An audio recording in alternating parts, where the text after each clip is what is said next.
This is Ride News Now. I'm Alison Haislip. Here's the latest in all things mobility. When is a super cheap lease deal on an electric car too good to be true? If you're the owner of a Chevrolet Bolt, we have your answer. Let's start with the good news. A dealership in California is offering a lease that'll cost you only $106 per month for a brand new Bolt EV.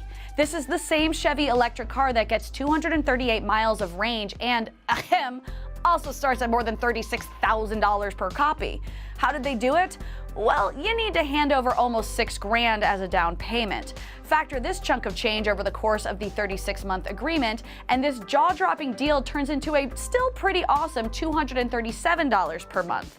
The problem is that deals like this one hurt the resale value of all electric cars, especially Chevy Bolts.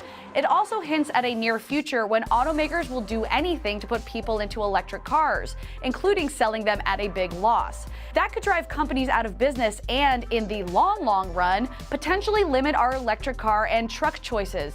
Come on, dealerships, will you ever learn to stop giving us crazy good deals? Here's a new proposal in Illinois that seems super fair for electric car owners. A lawmaker presented a bill that would raise registration fees for cars. While most cars would get a hefty $50 increase, electric vehicle registrations would skyrocket from $17 to $1,000. Talk about a jump. I mean, over the fence, through the clouds, and straight out of the solar system. So, what's the deal? Are they just punishing EV drivers? Well, not exactly. Currently, the state of Illinois is getting no gas tax dollars from electric car drivers. The added cost of registration fees, while extreme to the point of absurdity, would offset those losses in tax revenue. A similar law was passed in California last year, though it's not quite so heavy-handed. Next up, in this corner, we have the feds relaxing laws on fuel efficiency, and in the other corner, California coming out swinging.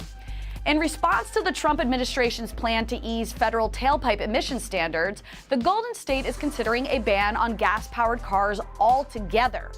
Wow, reasonable compromise. California, which ironically has both the strictest emission standards and the worst air quality in the nation, is determined to keep cars trending towards electrification and away from fossil fuels. But banning internal combustion engines altogether? I mean, come on, California. When you flex this hard, it makes you look insecure. And as a state chock full of the world's most famous movie stars, we know insecurity is not a problem for you guys. Would you support a ban on gas cars if electric cars became the standard?